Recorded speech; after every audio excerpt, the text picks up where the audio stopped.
All right, we're here with Pat Barry as we're getting ready for UFC 92. First of all, welcome to UFC. Got to be kind of cool. Yeah, man, this is better than Christmas, man. Finally to make it to the top of the mountain of fight sports. And I've very quickly got an opportunity. I'm not in yet. Like everybody keeps saying, oh, you're in the UFC. I'm not in yet. I have to make sure I make it in there. Make it solid that I'm in. So when did you find out, and what's it like getting a call from UFC, and especially around Christmas? You just joked that it's better than Christmas, but I'm sure some of the big names are like, Christmas, I got to fight on Christmas. Were you like, screw that, let's go? If this was my 27th fight in the UFC around Christmas time, maybe I might complain, but this is my first one, so it doesn't matter. If it's my birthday, it doesn't matter what day it is. We were at Omaha for my teammate Red Schaefer and Alan Belcher's fights in Omaha, Nebraska, and that's when we got the call from Joe Silva, my coach Duke Rufus. He closed the deal on it. He showed him a fight. We got an opportunity. He asked if we wanted to, and we said yes. So you're 3-0, but that's only in mixed martial arts. I mean, you've got a really extensive kickboxing background. Talk about your kickboxing background, kind of the pinnacle you reached there, and then we'll get into why you made the switch.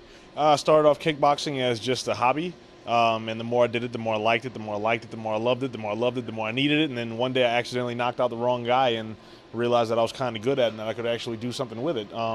Started doing Sanshou kickboxing, which is Chinese kickboxing, competed in China and all over the country here in that. Then made the transition over to K1. I had a few big fights, fought in a few tournaments, and it kind of got to a standstill after a while. But I mean, if you watch fight sports, MMA is taking over the world. UFC is everywhere you look. And if you're a fighter, you've got to be ready for any kind of fight on any type of terrain and on any point in time, all the time. And it's not as if you haven't been working with other mixed martial artists, because I've interviewed a lot of guys over time, and they're like, Pat Barry, Pat Barry, Pat Barry. I just talked to Stephan Bonner about a week ago. He was dropping your name. I'm like, this guy's got to be someone if people respect his stand-up game that much. I mean, I'm a pretty solid striker, stand-up guy. I'm not the world's greatest wrestler or jiu-jitsu guy. I'm 6 months into it for now, but I'm working on that day in and day out on a regular basis. My striking game we're still working on, but I am a seasoned striker coming into MMA. So how quick can you pick up that stuff? And when you first started, talk about the submissions, the jiu-jitsu end. When you first start that, is it a little bit humbling? Because, you know, you're talking about guys doing this for years and years and years. They can rip off submissions like that. Has it been frustrating? What's it been like? Oh, yeah, man. I think I did like most big guys would do. I got into jiu-jitsu my very first day thinking I'm a big guy. If I grab you, it's over for you, man. And I got folded in half by a 140-pound guy. Yeah. I mean, it was probably wrestling and jiu-jitsu's got to be the scariest thing I've ever experienced. It's scarier than striking to me because it really doesn't matter how big you are. If you don't know what you're doing, there's nothing that you can do about it. If one of these guys grabs you, it's over. Yeah. And even if you do squiggle away from them and you get back to your feet, you're so tired you can't punch and kick anymore. Jiu-jitsu and wrestling was the most humbling experience I've ever had. You know, we talked to Ray Seffo the other day, who's also, you know, a really high-level K1 guy, a long-time kickboxer. He's been doing it a little longer. He's 37 years old, and he said, you know what, he's working on it, making the switch. He said in a lot of ways it's kind of cool because it's a great education. I mean, you have no idea until, you know, some small guy's on top of you and you can't move, and you know, there's so much to learn. It is kind of neat. Well, I mean, that's what was awesome about the wrestling and jiu-jitsu aspect and not being good at it is that it allows me to become a student again. I mean, I got into such a level, and I never stopped learning kickboxing. I'm still learning nowadays every day, but I've been doing it for so long that it's become second nature. I don't even have to think about it anymore. It just happens naturally. I get to be a student. I get to learn again, and it's like starting over from scratch because my kickboxing ability doesn't mean anything if you don't know how to wrestle or grapple because you can't strike the same way in a cage as you would in a ring. All right, now you're going to be fighting heavyweight, and as people can see on camera, I'm not the tallest guy. I'm about 5'9". You're about 5'11", maybe pushing 6 foot, right?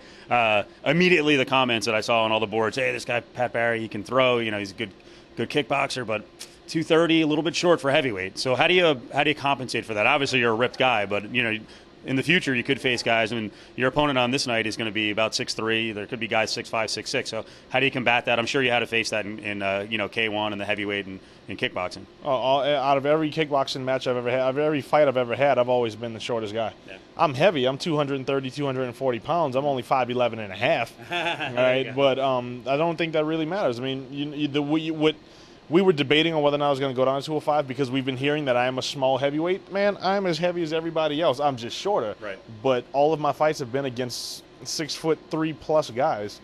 And it's kind of like a Mike Tyson versus everybody he fought who was taller. You know, it's kind of like that. But what really solidified me being able to stay at my size was when I met Fedor. Fedor is the greatest in the world, man. He's the same size as I am. He's 230 pounds, and we're eye to eye, same height. Same body, right? Same conditioning? No. I think I'm more visually pleasing than he is. But the dude is a monster. He's a killer, and it doesn't matter that he's only 5'11 and a half and 230 pounds. He's handling people left and right. I was going to say, look what he did to 6'8" Tim Sylvia. Right. Yeah. Exactly. I mean, I've fought guys who were 7 feet tall before. I fought guys who were 6'8". I mean, and I've done well against them. I don't know how. I've had 2 fights against guys who were my height, and one guy was shorter, and I didn't know what to do in that situation. But I'm accustomed to fighting taller, bigger guys. So tell us the impression of your opponent. He's got 1 fight in UFC. He lost to Czech Congo, who's a really high-level guy. What do you think? The way to combat him? I know reading a story today, he was saying, I know his background. I don't know if I really want to stand with him. He wasn't giving away the game plan, but he said it might be kind of dangerous. Yeah, I mean, Dan Evanson is definitely bigger than I. He's taller, he's heavier, and he's got way more experience than I do. I mean, he's got more MMA fights. He's been in the game a lot longer. And do I think that I'm a better striker? Absolutely. Feel like I have a better striking game because I've only focused on striking. That's it. Right. Whereas he's well spread out. Jiu-jitsu, wrestling, striking. I'm a striker who's just getting into jiu-jitsu and wrestling. But what people aren't taking into consideration, the man's in UFC.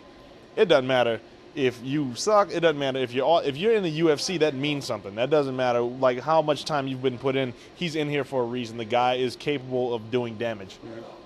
All right. Well, excited that you're here. I'm sure this is the experience of a lifetime. You're on probably the biggest card in the history of the sport.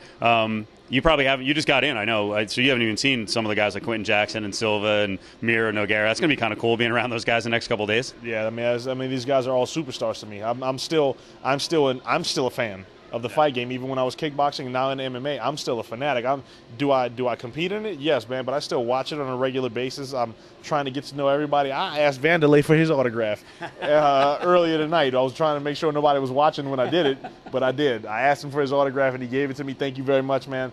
But these guys are all superstars in my eyes. All right, thanks. Good luck. Yeah, absolutely. Thank you. All right, good.